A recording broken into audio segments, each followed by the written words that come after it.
Hello and welcome to the 12th Report with Blessings Mosugu, and these are the headlines. Former General of the Federation, Abubakar Malami, son and associate, remanded in Kuje Custodial Center over money laundering allegations. President Tinubu consoles British-Nigerian boxer Anthony Joshua over fatal car crash.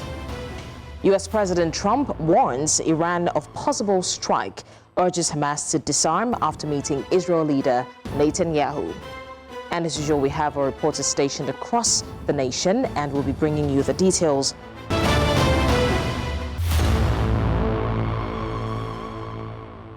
Now we begin with judicial matters. Former Attorney General of the Federation, Abubakar Malami, his son, Abubakar Abdulaziz Malami, and an associate, Hajia Bashir Asabe, have been remanded in Kuje Custodial Facility. The trio pleaded not guilty to a 16-count charge of alleged money laundering and illegal acquisition of properties valued at over 8.7 billion naira. The arraignment took place today before Justice Emeka Nwite of the Federal High Court in Abuja. All right, now we cross to our correspondent, Joshua Imarai, at the Federal High Court to give us more details of the development. Joshua, what led the court to remand Malami, his son, and their associate? All right, while we're on standby to take Joshua, we will definitely come back to him. But in the meantime, also joining us to discuss this is legal practitioner Tunji Abdulhamid. Tunji, thank you for joining us. Very quickly, I just want to find out what specific provisions of the Money Laundering Prohibition and Prevention Act 2011 as amended and the Money Laundering Prevention and Prohibition Act 2022 are allegedly breached in these charges? Unfortunately, I have not gone through the charge. I only know that it was being charged for money laundering. So the specific act of the section of the act, I am not aware of it yet. I have not seen the charge. I'm only aware that it's being charged for money laundering today. Okay, but let's talk about the timing then, the timing of the alleged transactions. How would this timing, that's 2015 to 2025, affect the prosecution's case, especially given that some transactions occurred while Malami was the AGF? You see, unfortunately, in our system, when you are in the system, they don't see anything bad about what you are doing. And you remember that Malami was the Attorney General of the Federation at that time, and anyone to be charged or not to be charged will be determined by him. So you do not expect that Mr. Malami SAN will take himself to court if nobody decided to take him to court. So that was the reason why he was not taken to court, or no action was taken against him at that time. 2015, 2023, he was the Attorney General of the Federation at that time. And being the Attorney General, he has the responsibility of prosecuting people in court, and he determines which matter to be in court and which matter not to be in court. So if he's not taken to court between those periods, that explains that, because you cannot expect him to charge himself to court. All right, please hold on. If you have a system where the system will check itself, that could be possible. But we're in a system where we rely on individual and not institution. The president at the time does not bother, does not care. Even when you talk at that time, they'll say you are corruption is fighting back. Just like he's saying now that he's being charged to court because of a committee he set up against the current EFCC chairman. So you see, there's a lesson to people in authority today that yesterday you'll be there, you may be there, tomorrow or today you may not be there. And what you did to other people in the past may be returned to you. He was there too, doing the same thing that he's complaining now to other people while he was in the Attorney General of the Federation. It's unfortunate.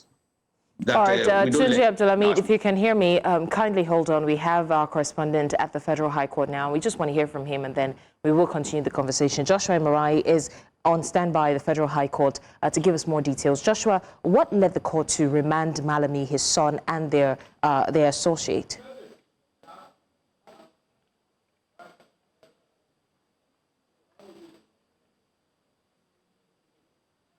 Well, good afternoon to you, Blessings. It is a judicial irony, as the same man who was at the head of the prosecutorial table of the Ministry of Justice of Nigeria is now being the one being docked for the same crime he was prosecuting people for.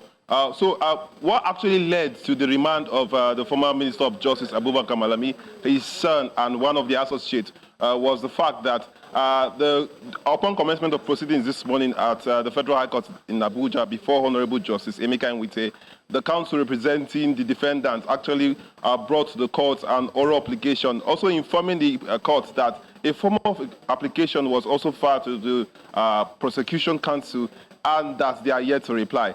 Well, the court took the oral application from the defendant and also the argument of the prosecution. And the argument that the defendant actually made in court was that this case that the defendant is being tried under is not a capital offense and is actually is privileged to have bail and to be granted bail, of course. And the defense counsel also argued that the defendant does not pose a flight risk and that he's not going to abscond or abandon his trial.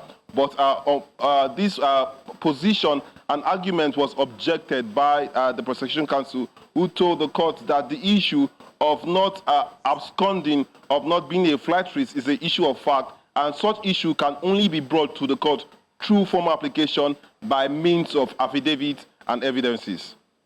Okay, but how did the defendant and the legal teams react to the court's decision?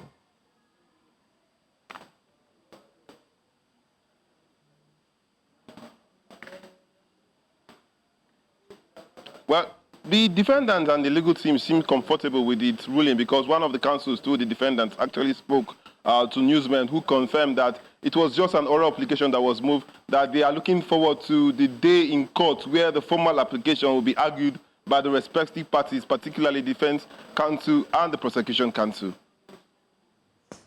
All right, just before we let you go, Joshua, what are the next steps in the case? When are we expecting the next hearing?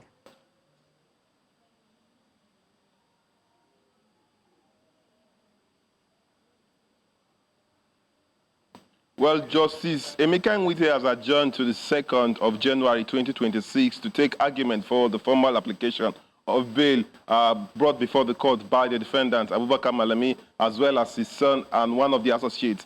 But we are hearing from sources close to the investigation saying that the associate that is being arraigned alongside Abubakar Malami and his son is alleged to be his fourth wife. We are expecting confirmation from the appropriate necessary parties.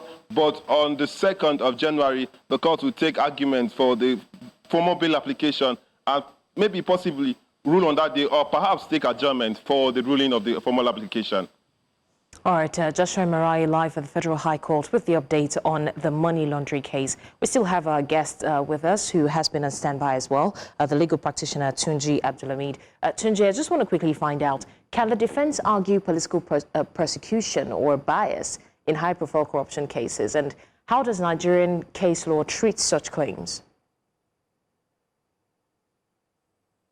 Even if he wants to argue that, it's a matter of evidence, it's a matter of a trial. That will not affect, that will not be a defense to the offense that has been alleged to have been committed if the prosecutor has been able to prove his case beyond reasonable doubt. So the evidence the defendant should be bringing is to counter the allegation by the what's it called, by the prosecutor. The argument that is being wind hunt or whatever will not hold water if there is no evidence to back it up. Even if it's been wind hunt, they must establish that the evidence, that the allegation against him are not correct. That is the only thing that I'm feeling. Not that mere fact that you are alleging that somebody is doing repaying you back in your own court does not. It's not a defense. The Mr. Chairman of EFCC is not. EFCC should be an institution and not an individual thing. So because you have an issue with the chairman does not mean you cannot be charged by EFCC. So what he must be preparing for is defense to the prosecution's case, and I hope that prosecution also have what's it called evidence that is tight to prove that or support their allegation against Malami. It's a matter for trial. It's not a matter for I'm being on or whatever they call it. All right, Mr. Abdulhamid, before we let you go, what are the typical sentencing range if convicted under the relevant money laundering statutes? Like I said, I've not seen the particular section because it varies. It depends. It ranges from 7, 14 years or 2, 3, 4 years. It depends. It's at the discretion of the court, but the maximum sometimes is 14 years, 7 years, 14 years. So it depends on the particular allegation and the level of allegation against it. All right, legal practitioner Tunji Abdulhamid, thank you for joining us on the show. We'll definitely look forward to seeing how this ends.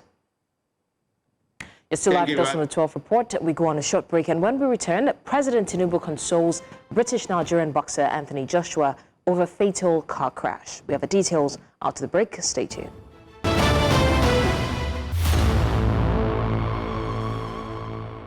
Many thanks for staying with us. Now to health matters. The Federal Capital Territory Administration is holding a meeting with food business operators, hospitality establishments, and other regulated premises over public health concerns in Abuja.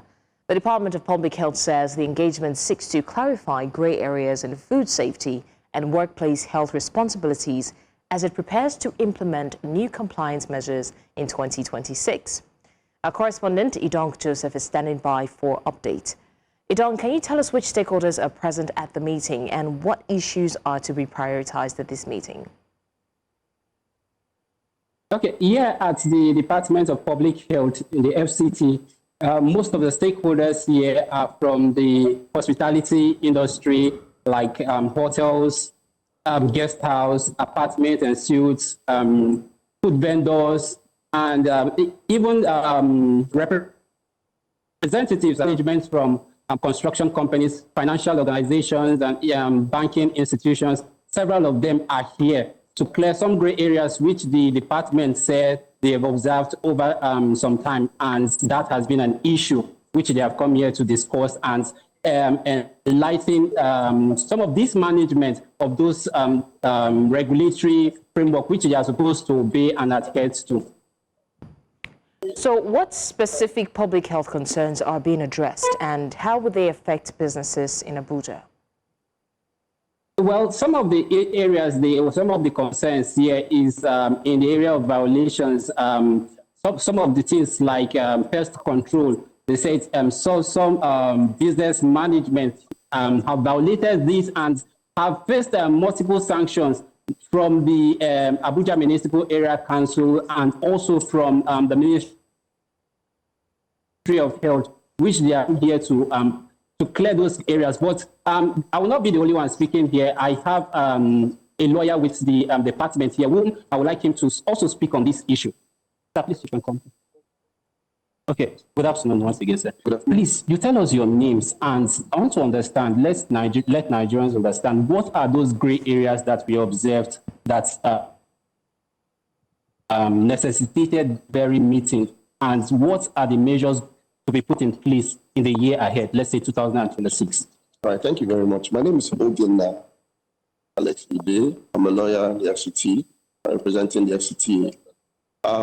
The gray areas, as identified by businesses, are very common. The fact of jurisdictional conflict between two issuing authorities here in the FCT. And this has to do with the Abuja Municipal Area Council when it comes to the area council, the Municipal Area Council.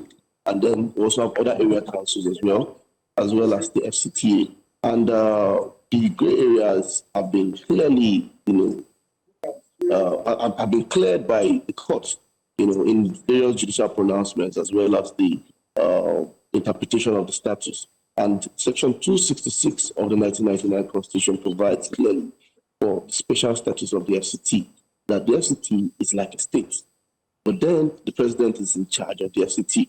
That's why you have other issues as relates to land allocations. We don't have the area councils, just like in other areas, we have the statutory customary area, customary right of occupancies. But here in the FCT, there is no such thing because of the special status of the FCT. Okay, can you, in specific terms, tell us some of those observed areas? So some of those observed areas are one, when it comes to conformity with the regulations or the bylaws, the AMAC have been inundating businesses with several notices, abatement notices, and then court summons.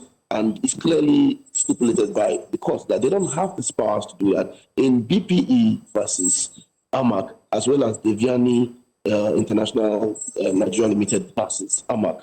The court clearly stated that AMAC, you don't have the powers to regulate over issues concerning environmental and occupational hazards.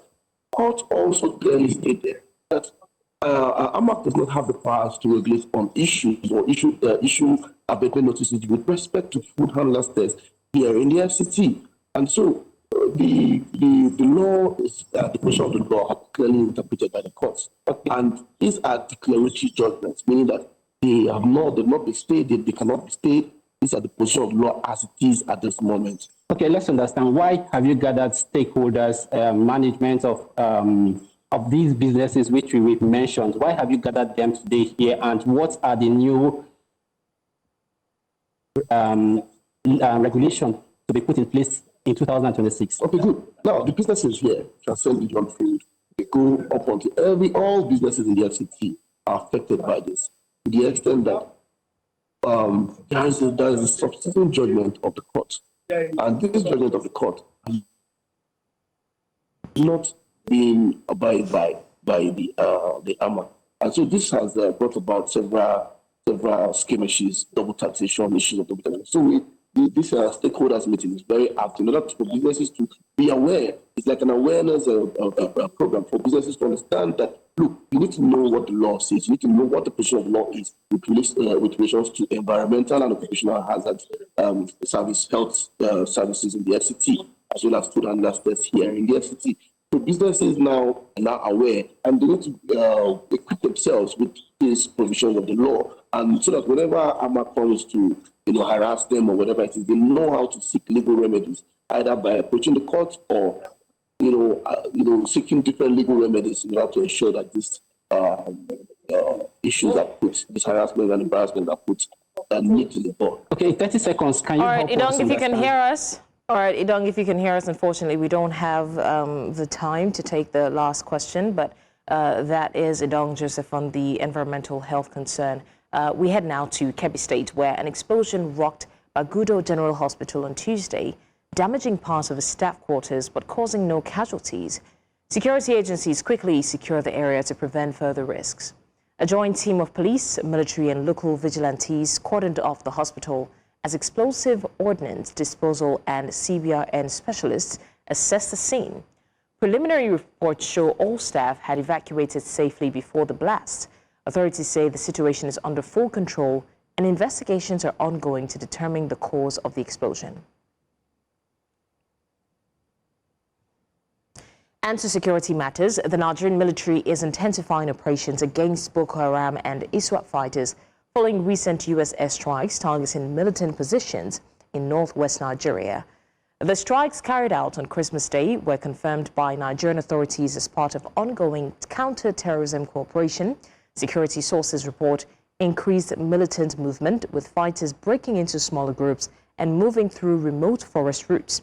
Some are believed to be crossing into neighboring communities in Benue and Sokoto State.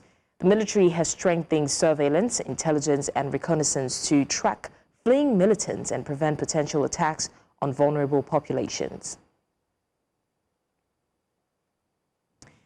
And in the meantime, the Nigerian army says more than 80 terrorists have been killed and 34 kidnapped civilians rescued during coordinated operations across several states.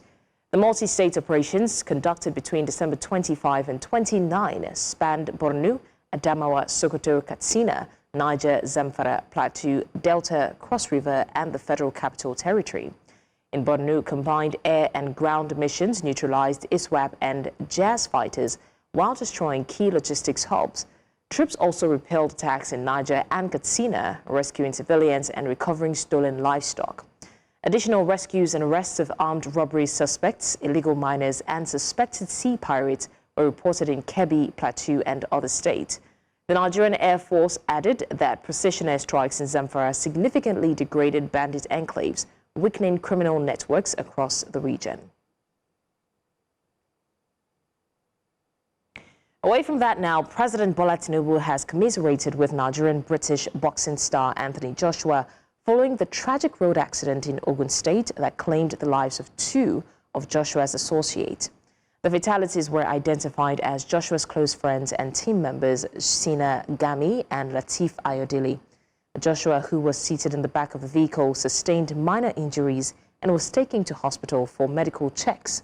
In a telephone conversation, President Tinubu expressed his condolences to Joshua and his mother, praying for comfort and strength for the family. Joshua assured the president that he's receiving proper medical care, while Ogun State Governor Dapo Abiodun confirmed he was personally overseeing the boxer's treatment. And now for details of that, the Lexus SUV conveying former heavyweight boxing champion Anthony Joshua was involved in a fatal road accident on Tuesday at Makun, Ogun State, after ramming into a stationary truck. The crash claimed the lives of 2 of his trainers, while Joshua is reported to be in stable condition. Tributes have continued to pour in from across Nigeria and the global boxing community. President Bola Ahmed Tinubu has sent condolences, joining several boxing figures in mourning the victims of the tragic incident. In a statement released by Joshua's promoter, Eddie Hearn, the former world champion was confirmed to be stable and has appealed for privacy as he recovers from the shock of the accident. The deceased have been identified as Latif Ayodele and Sina Gaim, both close friends and members of Joshua's training team. As investigations continue into the circumstances surrounding the crash, our correspondent Favor Itua is live at the scene of the accident in Makun, Ogun State, with more details. Favor, what exactly can you tell us about the condition of the road? Because we've been hearing speculations. Some say that the road is bad, some say it's because of a stationary truck. What is the state of the road in general?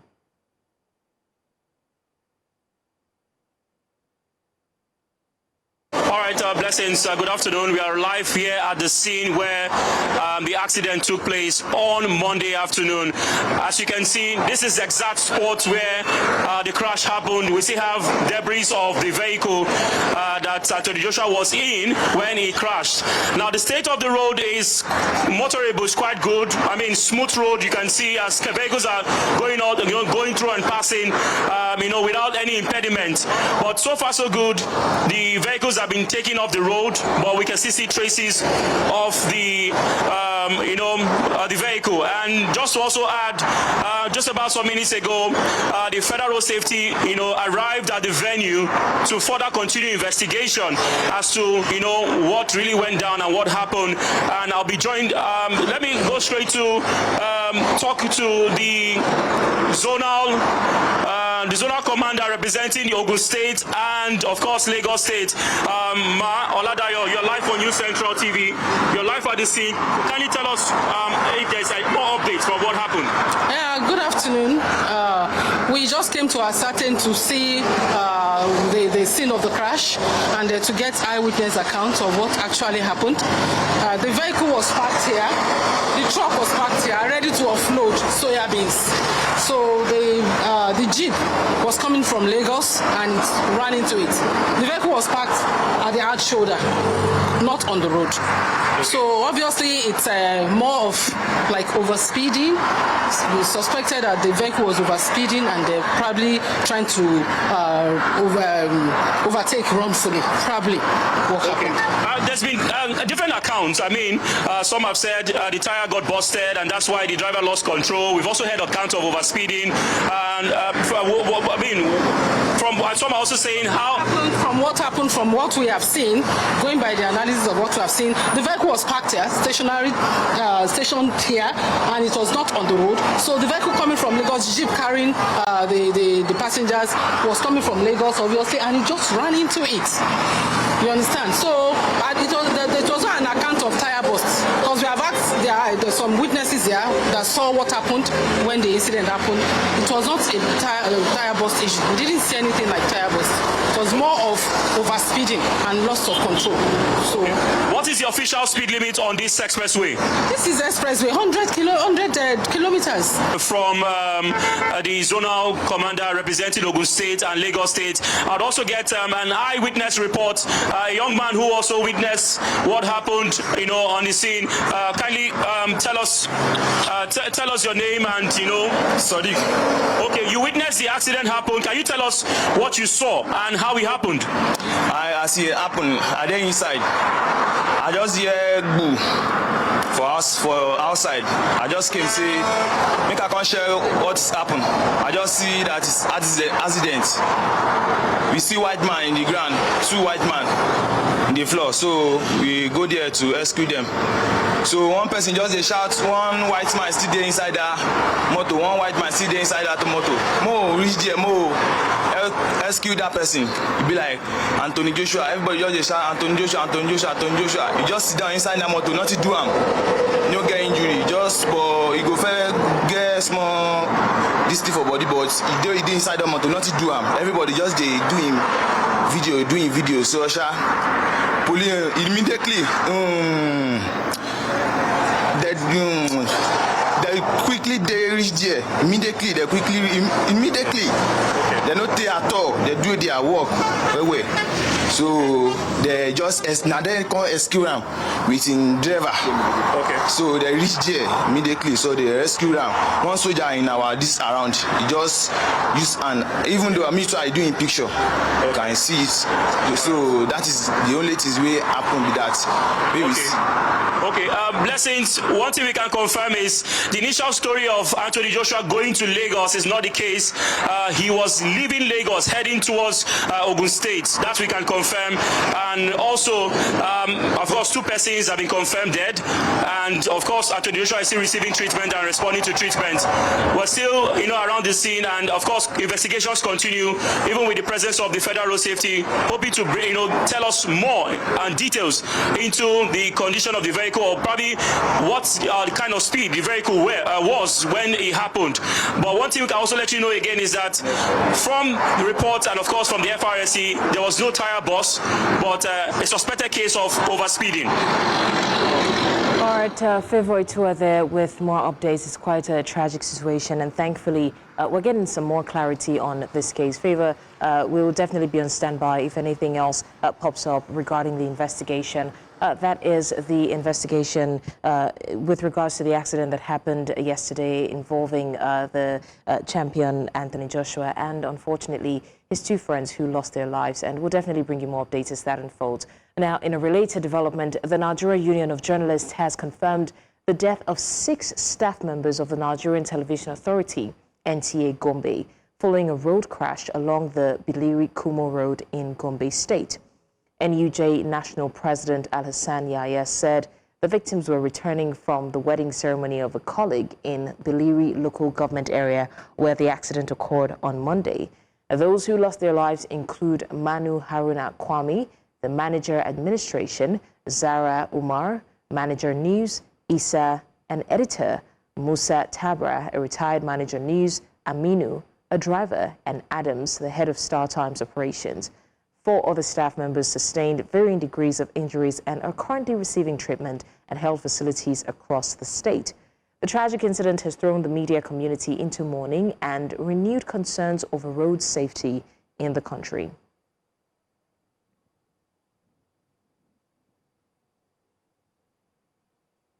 And to politics now, the Minister of the FCT, Nyesom Wike, has continued his tour of local government councils in Rivers State to appreciate his supporters who have stood with him. After his media chat at his Port Harcourt residence, Wike moved to Eche and Umuma council areas where he told the people that the APC and PDP are now one united family under the renewed hope agenda. The details in this report. It's been days of multiple visitations to his different support groups across party lines. In Eche and Umuma local government councils, the FCT minister, Nyesom Wike, maintained that partisan politics is no longer prevalent in Rivers State. As far as Rivers State is concerned, we have chosen that it must be Aswaju Ahmed Bola Tinubu. Not be so. Not be so.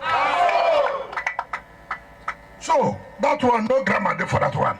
But I have to tell you, agreement is what? Agreement is what? When you agree something with people or with somebody, you can't play you, are you? You know, say that person about person. So everybody will not keep agreement with you. You go get any business with them again? No. PDP, APC, for River State, we don't collapse them. We don't collapse them, no, so follow one man, and that man, as well as you, Ahmed Tinubu. Reacting to the defection of the River State governor to the APC, the lawmaker representing Eche Omuma Federal Constituency, Kelechi Wobu, berates the governor for allegedly wrestling power with his political benefactor. The worst person you can follow in your life is an ungrateful person. When somebody says he's 001, let me tell you something. I can never be 001 ahead of my boss. If you give me that position, I will reject it. Because your boss will always remain your boss. I am not speaking parable. I will tell you straight. If the sitting governor is contesting an election, Omuma will not support him.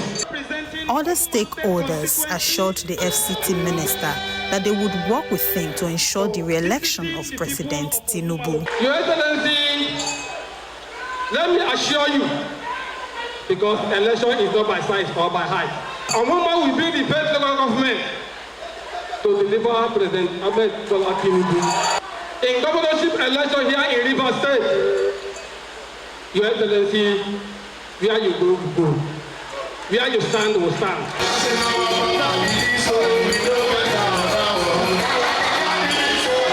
Just like other visitations, Wike asked that ungrateful fellows are not deserving of power and trust. You're still live with us on the 12 Report. We're going on a short break, and when we come back, we've got more stories. Do stay with us.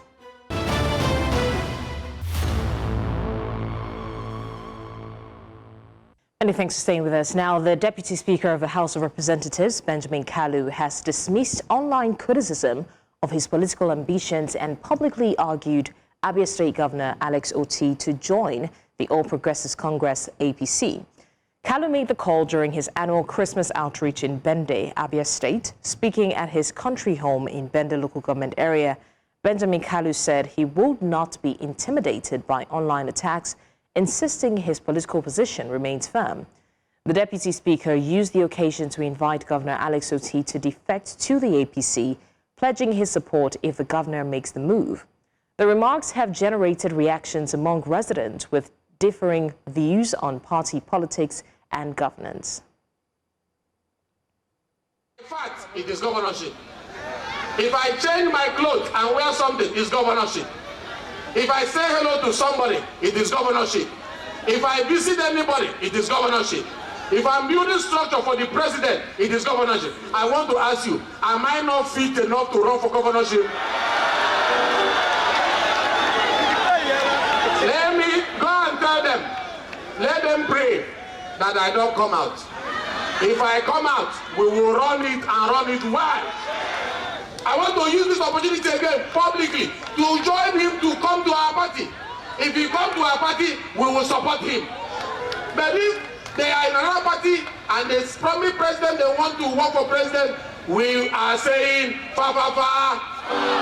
We want Alex Otti to join APC so that we can get more dividends of democracy from him. All ward ministries. That's what we are looking for. Nobody fighting Alex Otti. I will not be changing Kemua. Logan can honor.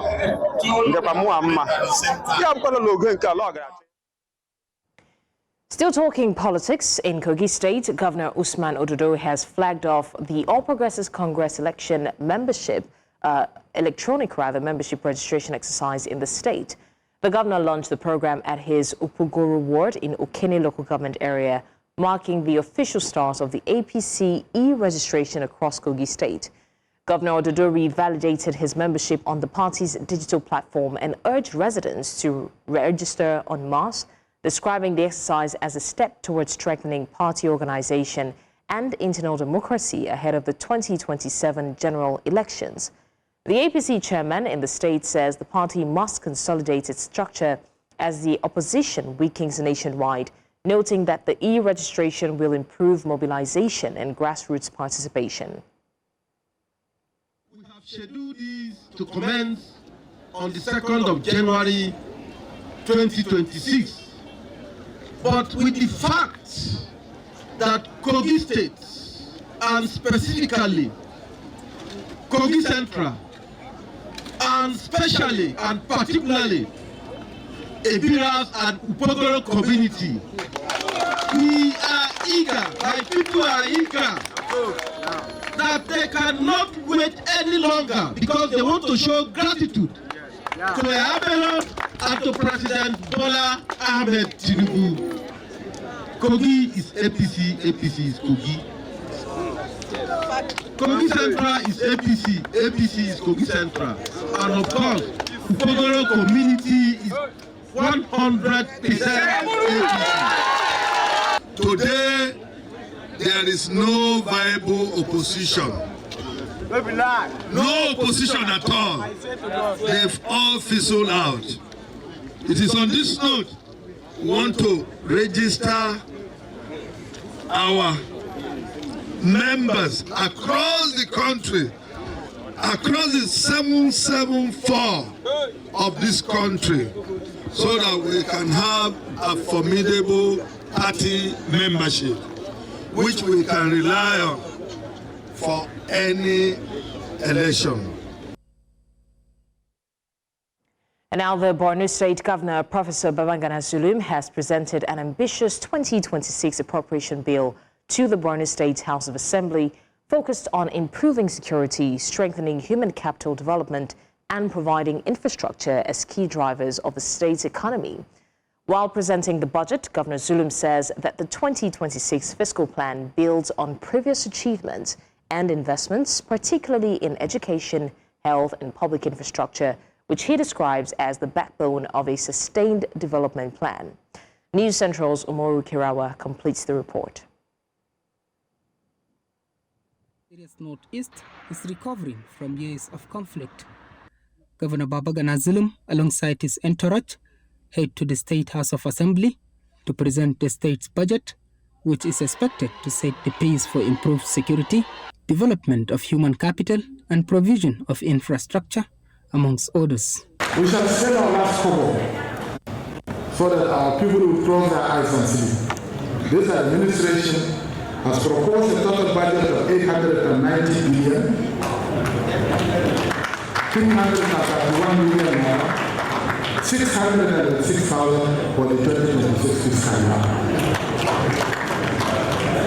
This allocation comprises a capital expenditure of 536 billion, 564 million, 337, and a total recurrent of 353 billion, 776 million, 349,000. The budget will be financed through recurrent revenue, including 317 from the Federation Account Committee (FAC), and about 144 billion from the internal generated revenue. With 615.8 billion naira signed for the year 2025, compared to over 890 billion naira proposed for 2026, Governor Zulum explained that the budget is aligned with Borno's development blueprint and the realities of post-conflict recovery. A lot of funds have been allocated for the community to strengthen their resilience through establishment of wealth creation activities. Loans, grants will be given to them, schools will be provided, health, and all this. The governor also pronounced plans to purchase more security hardware, empower the youth, construct roads, schools, redouble salaries of medical personnel in hinterland communities, and to also close all IDPs camp in the state. I wish to assure you that this honorable house will accord the speedy passage of the honorable government to the citizenry await passage, signing of the bill, and implementation to ensure broader recovery and faster economic growth. In Maiduguri for News Central, Umoru Kirawa. Still ahead, U.S. President Trump warns Iran, urges Hamas to disarm after meeting Netanyahu. The details after the break.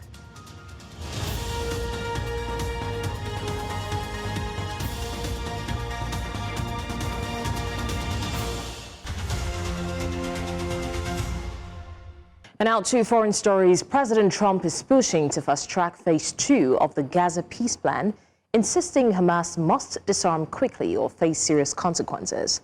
Trump made the remarks while meeting Israeli Prime Minister Benjamin Netanyahu in Florida on Monday. He praised Israel for fully complying with the 20-point UN-backed peace plan, even as military operations in Gaza continue. The plan envisions a technocratic government, Hamas disarmament, Israel withdrawal and reconstruction of Gaza. Since the ceasefire, at least 414 Palestinians have been reported killed. Trump also issued a warning to Iran over nuclear activities, threatening strikes if necessary, while Tehran promises a strong response. We talked about Hamas and we talked about disarmament, and they're going to be given a very short period of time to disarm. And we'll see how that works out. Steve Witkoff and Jared Kushner will be in charge of that from our side. But if they don't disarm, as they agreed to do, they agreed to it, and then they'll be held to pay for them. And we don't want that. We're not looking for that. But they have to disarm. Now, the Super Eagles of Nigeria take on Uganda on Tuesday in their final Group C fixture of the 2025 Africa Cup of Nations. A game with little at stake for the already qualified Eagles, but everything to play for the Ugandan Cranes. Nigeria has secured progression to the knockout stage with a match to spare for the 4th straight AFCON tournament, giving head coach Eric Chell the flexibility to rotate his squad and manage player fitness ahead of the next round. Uganda, by contrast, face the prospect of a second consecutive group stage exit and must produce a strong result to keep their hopes alive. Head coach Paul Putt has urged his players to believe in the possibility of an upset, despite Nigeria's dominant form. Chelle has confirmed minor knocks to Victor Osimhen, Stanley Nwabali and Frank Onyeka, though all three trained on Monday, leaving final selection decisions until match day. The clash will be played at the Complex Sportif des Fers, which hosts one of the final games of a group stage. Our correspondent, Udoka Njoku, is on standby, ready to tell us more. Udoka, what indications are you getting from the Nigeria camp regarding team selection and the possible squad rotation? Well, we're looking forward to that game. It kicks off by nations. It's looking like Victor Osimhen might not be starting that game from the reports I'm getting. We just might be seeing Paul Onwaju feature for Nigeria. But yes, it's looking like a game that is not so important for the Super Eagles, but they need to win that game and stamp authority and also send fear to the hearts of the other teams that will be competing against right here in Fez. And for topping the group, Nigeria will remain in Fez for one more game that is at the round of 16, and then we'll head to Marrakesh. But today's game, Uganda also needs to win that game because if they win, they'll stand a slim chance of qualifying for the next phase of the tournament. And just so you know, there is a Nigerian playing for Uganda, Uche Ikpeazu, and he said that he's hoping for a victory for Uganda against Nigeria. It will be an emotional one for Uche, but of course later tonight it will be a glamorous event to look forward to, Nigeria versus Uganda. All right, very quickly before we let you go, is there a guarantee that the Super Eagles will receive large-scale support from the supporters club, or should we expect another modest turnout similar to what was seen during the game against Tunisia? Well, on day one against Tanzania, we didn't see supporters club. On second game, we saw a bit of them against Tunisia. So maybe today, supporters club will turn up against Uganda, and we're looking forward to an amazing affair. So, but we're sure that the Super Eagles will not be lacking support later this season. But I'll get to give you more updates when the game kicks off in a couple of minutes' time. All right, Udoka Njoku from Morocco giving us the updates on sports. The incident surrounding Anthony Joshua is heartbreaking. But beyond the names and the headlines, it exposes a much bigger problem. Now, people have had so many questions. This could have been anybody, could have been any Nigerian, any family, any IJGB as we call them, any government official, any one of us at all. Now, what hit hardest was not just the crash. Of course, yes, the crash was devastating, but what came after it was the major challenge. No ambulance on standby, although they say that the response was prompt, but then the emergency response was not as prompt as people would expect. Racing against time, there was no one, no coordinated system kicking into gear. And even now, still trying to figure out what happened. We can't tell the speed measures, we can't tell what exactly happened. It's all just speculations. Instead, it was passers-by, good Samaritans, everyday Nigerians doing what the system should have done. People pulling victims out, people calling for help that wasn't coming fast enough. There's another challenge of people making videos, and we'll talk about that some other time. But this forces a painful question. If those two people who lost their lives had even a slim chance of survival when the accident happened, did our emergency system give them that chance at least? Or did time, delay, and absence already decide the outcome? You see, in Nigeria, accidents don't just test luck. They test infrastructure, they test preparedness, they test whether help exists beyond prayers and shouting for assistance. This is not just about "it's not my portion." It could have been anybody. Right now, our emergency response sector is operating on vibes and volunteers. That's not a tragedy. That's a gamble. That's a festive season. Roads are busy. People are traveling. Life is happening fast. We don't pray for emergencies, but emergencies don't ask for permissions before they happen. When they show up, the real question is simple. Who responds? How fast? And with what capacity? And that's your postscript. Well, that said, that's all on the 12 Report today. Remember, you may send your eyewitness report to the WhatsApp number on the screen because we want to see what you see. And do follow us on social media. We are at News Central TV. You can watch News Central live on DSTV channel 422, GoTV channel 23, StarTimes channel 274, Avo TV, and YouTube. Many thanks for watching. I'm Blessings Masugu.